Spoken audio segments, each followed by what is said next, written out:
Maverick News. The world is watching.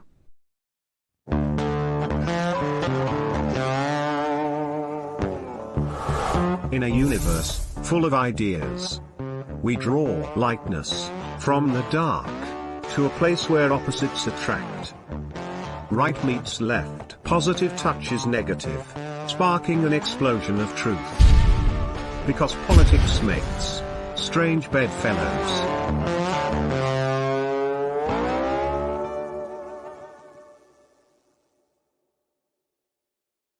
The big story here, I think, the biggest story in the United States, of course, has been the trials and tribulations of Donald Trump.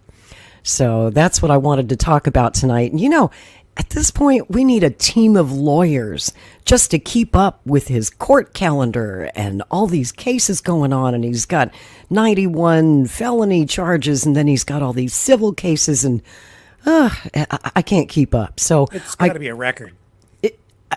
Who's ever heard of such a thing, right? For even a private citizen, let alone a former president. Well, it's huge. Wow. If Donald Trump's going to do something, he's got to do it bigger than anybody. Huge. It's got to be huge. So I called up the smartest legal analyst I know to try and make sense of it all for us. And this week, it's a pleasure to welcome back our friend Tyler Nixon. We haven't seen Tyler since episode 16. Last October, and a lot's happened since then. If you're unfamiliar with Tyler, he's a longtime friend, personal attorney to Roger Stone, very connected to the Trump orbit. He's also the host to the brand spanking new Tyler Nixon Show on the TNT radio network. Tyler, he has an interesting background. Of course, he went to Georgetown University, University of Virginia Law School, served in the U.S. Army's Berlin Brigade, did a tour of combat duty in the first Iraq War. Later, he served as a staff assistant to former Speaker of the House, Newt Gingrich, worked on the presidential transition team for President George W. Bush back in 2001, and was also on my guy, Republican Ron Paul's presidential campaign back in 2008. He was part of that Ron Paul revolution. So Tyler's a good friend, great guy. We're happy to have him back. Welcome, Tyler. How are you? It is fabulous to be with you this Saturday evening from Thanks. Colorado, where we've been shoveling snow, and frankly, and when it comes to Donald Trump's the case of Donald Trump, a lot of bullshit we've been shoveling out of our way. But I digress. It's great to be with you.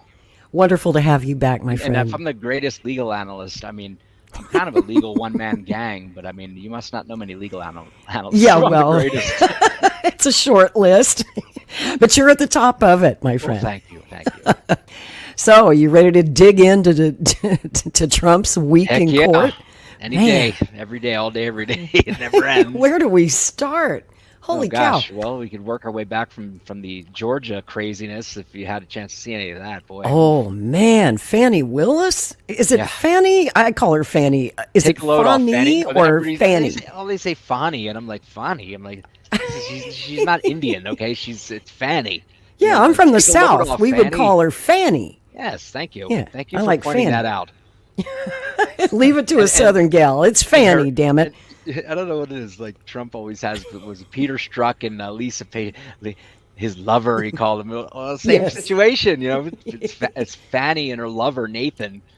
It's just an unbelievable on the loose story. Down in Fulton County. It's just. I mean, if I wasn't part of the justice system, you know, on some level, I would just be, oh my God, it's just awful. I mean, it's really, you know, it's such, and we can get into that. I don't want to hijack and start.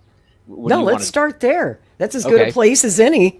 Well, I mean, it was certainly the most fascinating testimony of the week, and we got cameras inside the courtroom, so we got to watch the drama unfold. I'm sure that many people in Georgia are cursing, or certainly the Fulton County DA's office are cursing that decision. And it really is, just as someone who is, you know, ethical and believes in attorney ethics, and certainly most of all believes that prosecutors have as is frankly the code of professional responsibility in every state, as well as the ABA holds that prosecutors have a higher duty and higher ethical responsibilities in conducting themselves. They, because they hold the power of destroying someone's life in their hands. Right.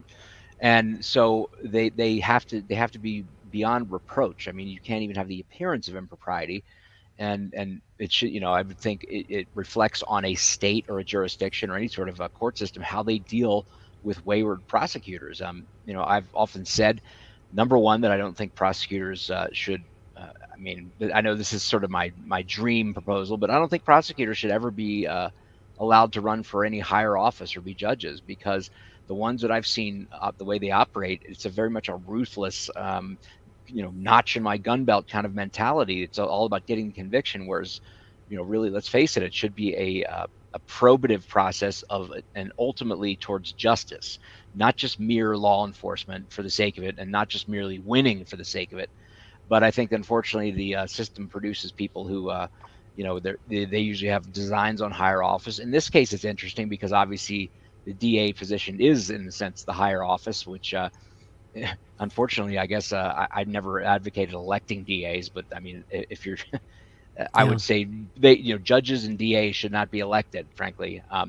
And this is a perfect example of it, because I think you get, unfortunately, in the what we have today in our political environment are people who are, for lack of a better term, very parasitic opportunists who are chasing a job where they feel they don't have any accountability, but on election day, and they can basically bamboozle the voters and slide themselves into these offices. And these positions are far too important and far too consequential and grave in their nature to just hand off to any person who can step up with a pulse. I don't know that they require you to be an attorney. Obviously, in Georgia, Ms. Willis and obviously Mr. Wade, they are attorneys, which I hate to say it, I find that shocking as well. Me too, after their honestly. testimony.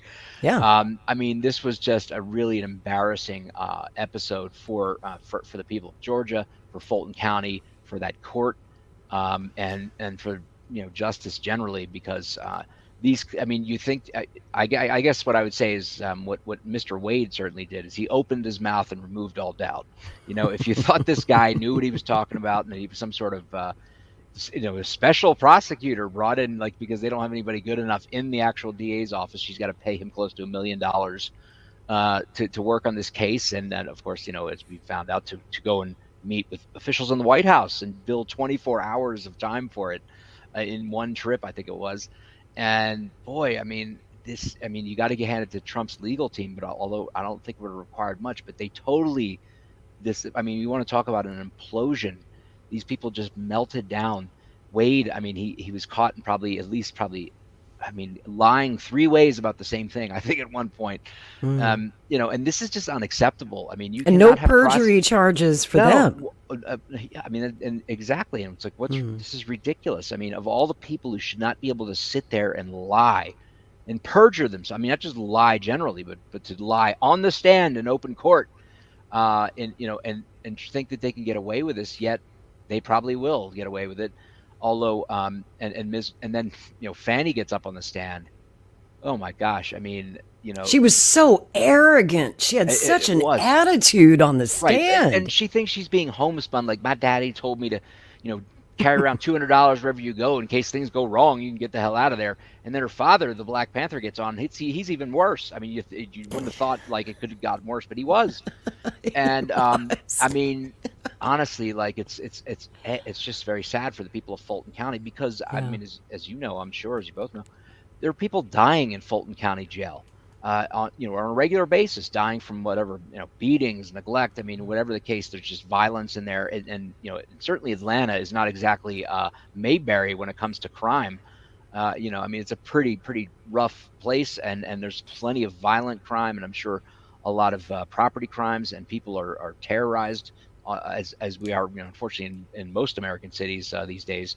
Yeah. And it's for her to come up, and on top of that, on top of obviously the neglect, I think the political or the partisan nature, the obvious partisan nature of the case brought against Donald Trump, not just against Donald Trump though, but against 19 other people who are many of whom were his attorneys. Yes. So it's like these people, this woman and her crew, don't even have enough respect, in a sense, for the profession. to say, you know what, we can pursue people we believe have committed crimes, but these are attorneys who were acting as attorneys. They weren't running around being like partisan, swashbuckling, apparatchiks. They were doing their jobs as attorneys on behalf of their client as best they knew how, and they get sucked into this, not just any case of whatever, even a conspiracy, but RICO. I mean, you're talking like, the entire statutory scheme devised to get the mafia. And yeah, the one that Rudy Giuliani used to such great effect, and now they're using that against Rudy Giuliani. It's crazy. It's just, it really is such a disgrace. It really shows you how the thin line, it's not a thin blue line, it's a thin line that stands between, frankly, a system that's even moderately fair and approximates justice, and just a complete banana republic style kangaroo court where just any sort of partisan nut job can get in there and start crafting charges and run it by some grand jury of sympathetic people of the same partisan stripe. And we're into the realm of third world country level system, a third world country level justice system. I can't even call it a justice system. It's like it's a prosecution system. I mean, I don't think anybody who has read the indictments, read the basis for these charges would not, sort of think, what the hell are they talking about? Like, where's the crime? They were calling around. I mean, first of all, even if you took it as that the exaggerated nature of the way they've posed the conduct committed by Trump and Mark Meadows and others in questioning the elections and questioning what the processes are trying to avail themselves, first of all, investigate it and avail themselves of any process they could to get to the proper result and the approximate, at least approximating a just result. This would be political activity. These are First Amendment protected rights, and I mean, really, I can't think of what more the First Amendment exists to protect than your ability to challenge an election and to pursue, and to frankly to say, yeah, this is bogus, and we have reason to believe this. I mean, they weren't just making this up out of thin air, regardless of the insane, the Democrat fascist Biden, toting narrative that this was the cleanest election and most secure election. That is utter poppycock. I mean, I've seen reams and reams of evidence, and it's all coming out now that there was absolutely vote rigging. In fact, just in Georgia alone, there's evidence that Raffensperger basically lied to Trump on that phone call when he said, this was a clean election. There's nothing to be found. No, there weren't, Mr. Raffensperger. There were upwards of tens of thousands of votes cast and counted from people who did not have legitimate or grounds to vote. They were from addresses where these people did not live or had moved away, and they were just overlooked and ignored. And this was, I mean, there was a ton of corruption, a ton of fraud, frankly, straight up. And no matter how much they scream it from the rooftops and try to paper it over and say this was all debunked, no, this wasn't debunked. We saw on film Ms. Shea and her, running the same ballots through over and over. I mean, there's no question about it, and it shocks me because it's on film. You can see it. And there's no. And they tell you don't believe your lying exactly. eyes. I mean, before they had even seen the film, they had said, "Well, this was debunked a month ago in the original Georgia hearings that were held." And of course, and then you get this crock that 61 courts, or judges threw it out. 61 judges or courts didn't even hear the evidence or see the evidence. Right. And not to mention, if you have if you have fraud on this scale, that you're not stealing an election, you're stealing the presidency of the United States. And essentially you're stealing the government because the executive branch is the government, If you have that on that scale, do you think you're going to just uncover it in a matter of a few weeks? I mean, they use the time deadlines involved to run out the clock. And at the same time as they're literally shouting down and denouncing anybody who even questions the election. But I mean, even though the anomalies just on the face of it, without even digging deeper, I mean, in the middle of the night, 5 different states stopped the counting all at the same time practically, and then suddenly everything goes dark, and then boom, Joe Biden has this giant, you've probably all seen the graph of him leaping. It's like a hockey stick vertical jump, and suddenly it's you're an insurrectionist, you're a traitor to the country if you even dare question the election. And this is the mentality that now is bringing again, felony RICO indictments and charges of serious gravity against a former president and his attorneys just makes a total mockery of the system to me.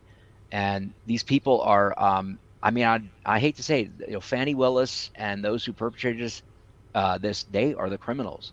Because to subvert the justice system, I've often said before, there's to me no worse criminal than a corrupt prosecutor who denies the very possibility of justice in order, for whatever reason, and to screw somebody to the wall to get a conviction, whatever the case may be, and in this case for ulterior partisan motives that we now see coming out, just how corrupt these people are. That Fani Willis, who literally openly ran on a platform of dirtying up her opponent, saying that who was the incumbent DA at the time, saying having sex with members of your staff will be unacceptable in my administration. She said this, word for word. It's like, honey, baby. Come on now. What is going on? Like, and that's scary because that's like psychopathological level hypocrisy. So do you think she will be removed from the case because of her relationship? I think so. I think this. Well, her testimony alone, was just shocking. Her contempt for that court. If there ever was such a thing as contempt, that was it. Can I show you a clip? Yes, I know please. everyone's Roll probably seen it. it, but Absolutely. let me just show you the level of arrogance. If you guys missed it this week, just wow. Take a look. So let's just talk about what you did in preparation for today.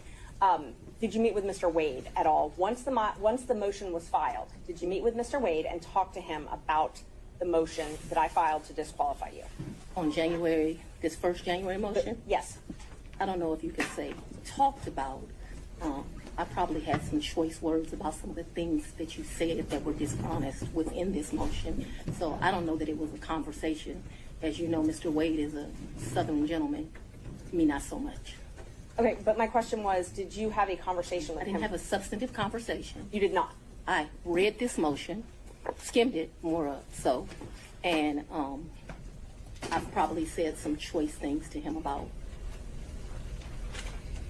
some of the lies that were told. Okay. And then printed in the media because, we used to be in a day and time where you had 60 Minutes and people did stories and they verified information, and you had this great reporting.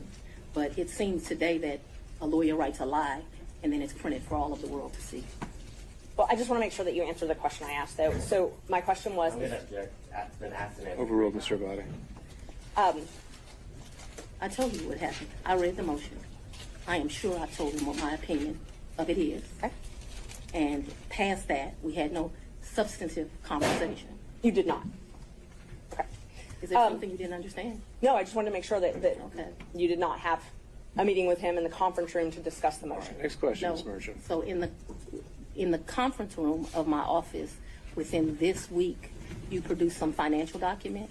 That financial document was given to me, something, and I'm not even sure it was given it to him by me or Mr. Abadi gave it to me. And I think he showed me a document in our conference room. But as far as a substantive conversation, I don't believe I've had any conversation with him that is substantive related to this. Okay. I have had conversations with him since you filed the motion, but they wouldn't be substantive to this. He sent me very nice sermons that have been done. And so we've had conversations about, did you listen to that sermon? Things of that nature. And I would say they were in relationship to this because I think he did it to be kind. Okay. Let's start back in 2019. Yeah. So you and Mr. Wade met in October 2019 at a conference? That is correct. Okay. And I think in one of your motions you tried to implicate I slept with him at that conference, which I find to be extremely offensive.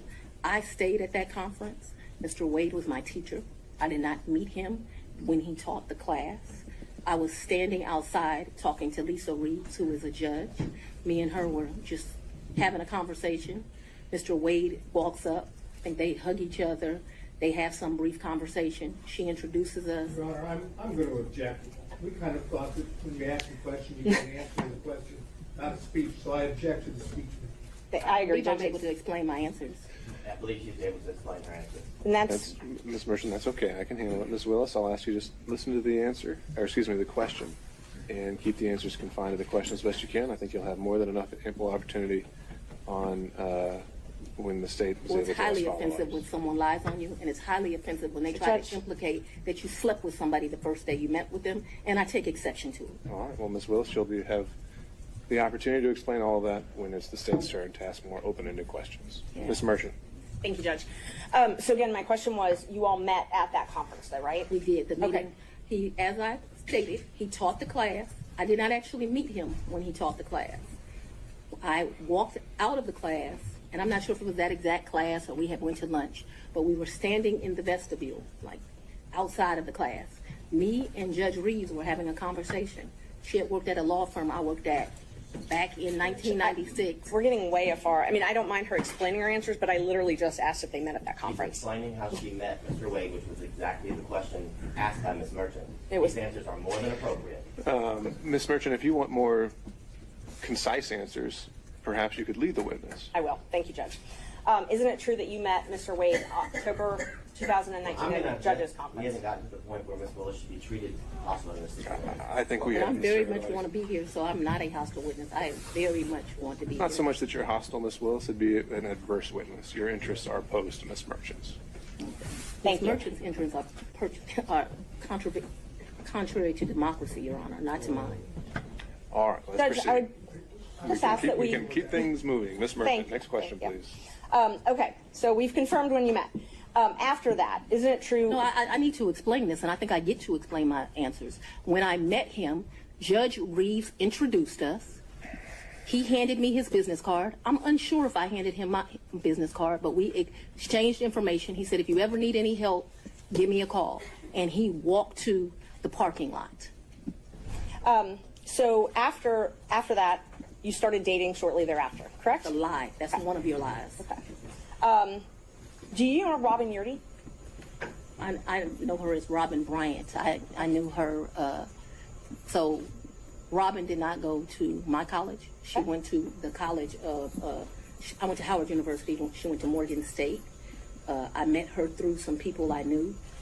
In college, we hung out a bit. Not much because she was in Baltimore and I was in Washington, D.C. But we hung out a bit. After college, I lost contact with her.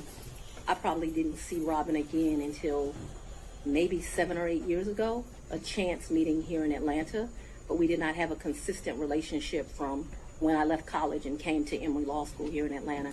But 8 to 10 years ago, just by happenstance, I ran into her. So And she was in Atlanta. You have been friends with Robin for 30-something years. Did you hear my answer, madam? Yes, and I'm asking if you've been friends with her for 30-something years. I've known her for 30-something years. We certainly hung out and partied together in college. She was from the D.C. area. She would come home, we'd party together. Wasn't close, but she was certainly in the girlfriends that partied together. And then, like I said, I ran into her about 10 years ago in Atlanta, Georgia. But we didn't talk throughout that time period. I didn't see her. I didn't even know where she was. When I ran into her, I was surprised she was in Atlanta.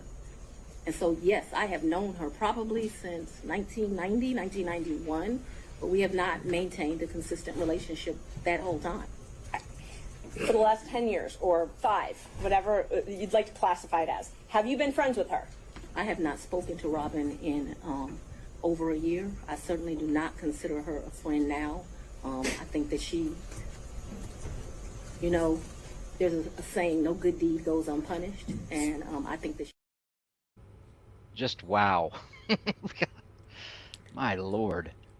There's a lot of nuance in there. Well, we're not really friends, and I've known her for 30 years, but she's not my friend because, I haven't talked to her in a year. And what is all that? I honestly, I have trouble following it. I honestly, they should just put petulant, arrogant psychopath, Exhibit A, as the chyron underneath her. I mean, honestly, normally when you're trying to like hang somebody, for being a jackass, you have to, have different clips. Like, there was just 3 minutes of her testimony, and it's like she's blown all the, she's redlined, she's buried the needle. I mean, good God. I don't, and I didn't recall that portion of it, but I mean, again, contempt of court. She's lecturing the judge. She's sassing the judge. She was literally sassing the judge the whole time. Excuse me, Your Honor. You know, like. The takeaway for me is, it's like, so how many times do you have to meet her before she sleeps with you? Never on the first date. Not the first. What about the second? Right. And do you have to buy dinner, or like what? Like, oh yeah, we'll stop at Mickey D's. A little romance. This is, it's crazy. Burger King. I mean, this person is an elected official who is the prosecutor, chief prosecutor for an entire county that's crime-ridden. Yeah. And this is what we get. I mean, this is like that's the travesty. I mean, seriously, like no respect for anybody, won't answer the questions, is evasive, is again petulant, is combative, has no respect for the court. I mean, just in her you would think she would want to, any prosecutor would want to say, represent the stature of their office and the gravity of their office in some manner in open court. I mean, she just did the opposite. I mean, talk about, wrapping yourself in the opposite of glory. That's right. Again, Exhibit A. And I mean, this judge is very mild-mannered and was very patient, I have to say. And but I have a feeling that he's not going to be, when he reflects on it, and the shell shock probably that he comes out of.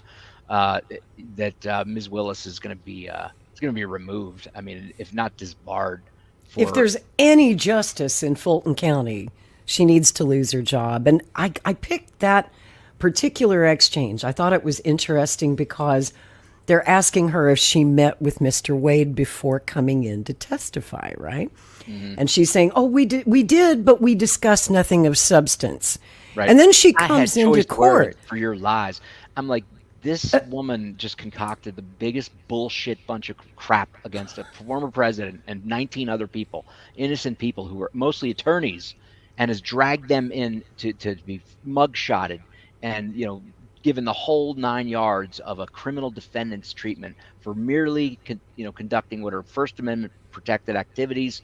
And even beyond that, as in the case of the attorneys, poor Sidney Powell, who, pled guilty I mean, just, it's disgusting. It makes me sick to my stomach that this person, and guess what? She's not the only of her type that inhabit our system. Unfortunately, she's not a one-off. There are plenty. Oh yeah, look at Letitia James. There's another story. Or Alvin Bragg, for that matter. Cut of the same cloth. And Jack Smith. I mean, he's the roving psycho.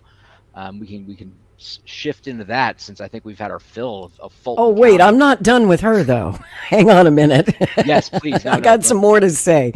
So they asked her, "Did you talk in. about anything of substance, before you came in to testify?" And she's like, "Oh no, we didn't. We were just exchanging some prayers and reading the Bible together." And then she comes in and looking like they literally just had a roll in the hay. Yeah, maybe backstage. So because she comes in with her dress on backwards.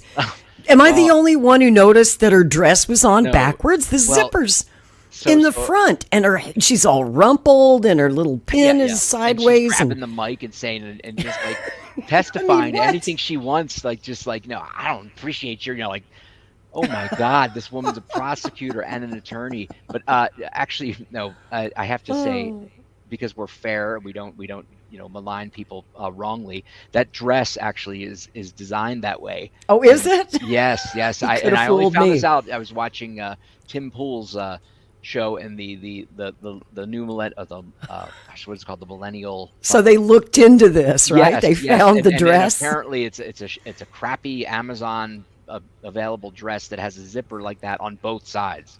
So she wasn't. Well, pro tip: wear a bra when you go to court, ladies. Don't wear. What was that all about? Don't wear that. I'm just dress. saying. Maybe she forgot to put it back on after the roll in the hay just backstage. Zipped it up wherever. Yeah. She has to be ready in case he comes back from the parking lot. All right. Easy Before access, we move right? on, I got to show you. The verdict is what? Second meeting. I'm thinking, second, third date seems more appropriate. Well, I mean, how dare you imply that I slept with him on the first date? Yeah, she's a lady. And you know, I believe one of the witnesses was a lady who worked in the Fulton County DA's office has been gone for I think a while now, maybe a year and a half or more, because she brought to the attention of Fani that one of the male, I guess, prosecutors or attorneys in there was talking, licking his chops at having a $450,000 federal grant that would come in, and they were going to spend it on laptops and iPads and tablets, and it was like, that's not what this money's for. And she brought it to Fani's attention, and 59 days later, Fani fires her. Yep. Not the guy who's going to misuse federal funds. So this, I mean, she's lucky. She's going to be lucky that the attorney. I mean, the only thing that might save her is the fact that there, a bunch of never Trumper rhinos shot through the entire state.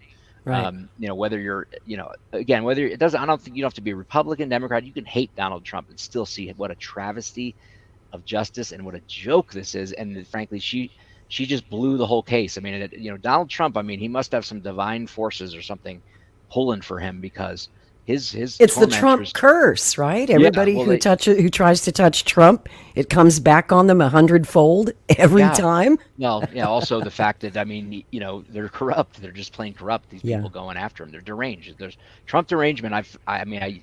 We've heard it talked about, in other politicians, but I honestly feel like there are people who I respected their opinion. I thought they were intelligent, thoughtful people who are totally out round the bend when it comes to Donald Trump. And I don't know what it is about this man that has broken a lot of people's brains, that to the point where I think it's a real condition, Trump derangement syndrome, like an actual diagnosable condition.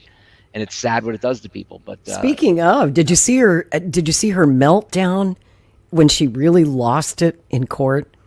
Did you see that part? No. I mean, I had one eye. I was working, on a million other things. I had like one eye on it, and was just sort of, every time I would pause to listen, I'm like, oh my God, is she still going? Like, it's not stopped. It's even worse now.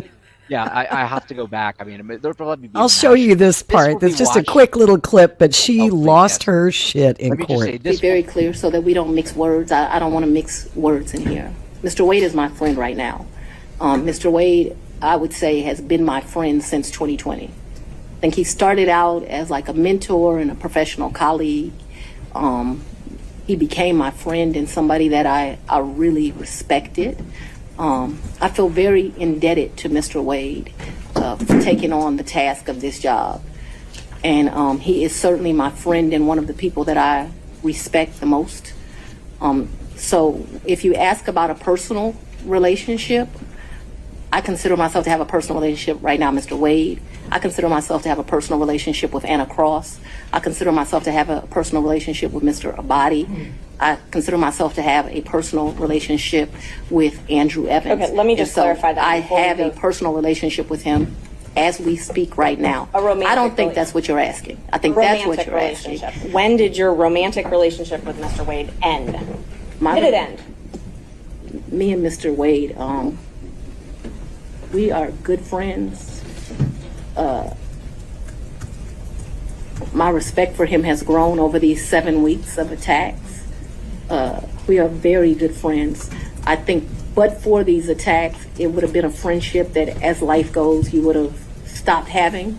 I think that you have cemented that we'll be friends till the day we die.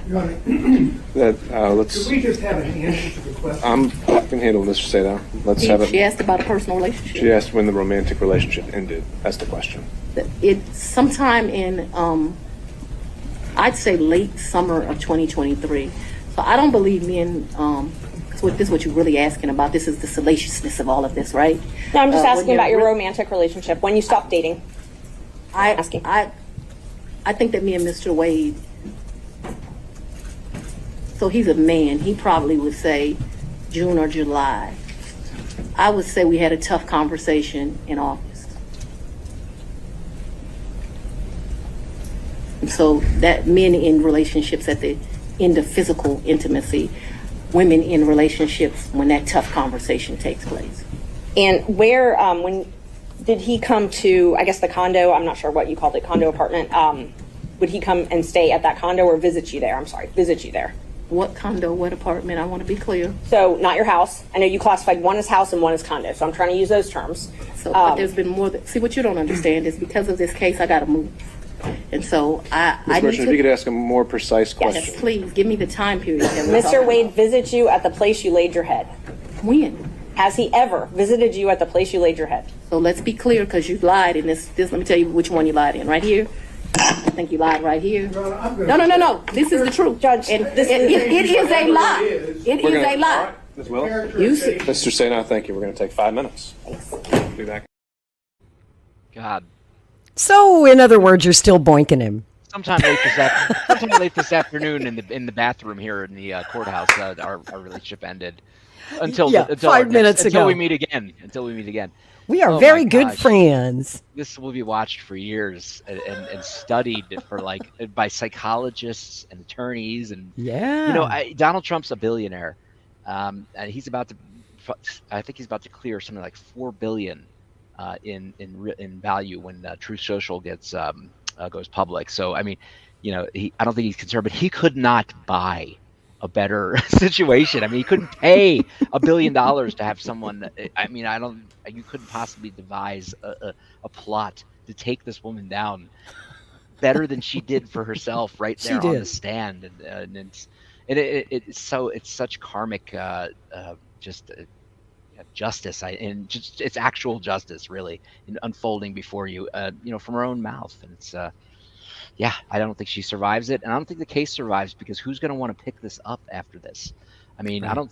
I think it took someone as deranged as she is to actually bring these charges. I don't see any prosecutor who's worth a damn, and maybe there are ones like her, but even then the taint of her is all over it.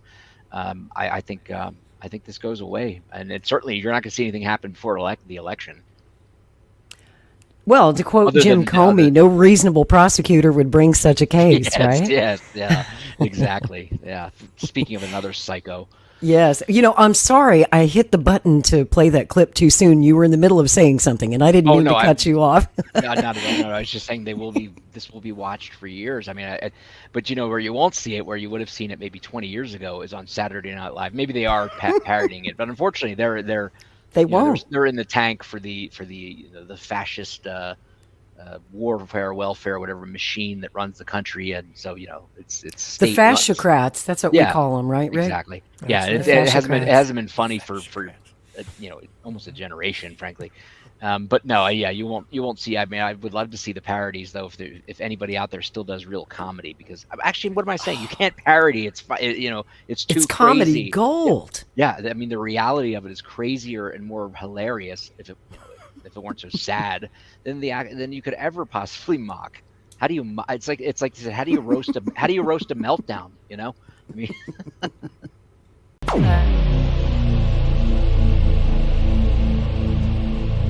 This has been a Maverick Multimedia production.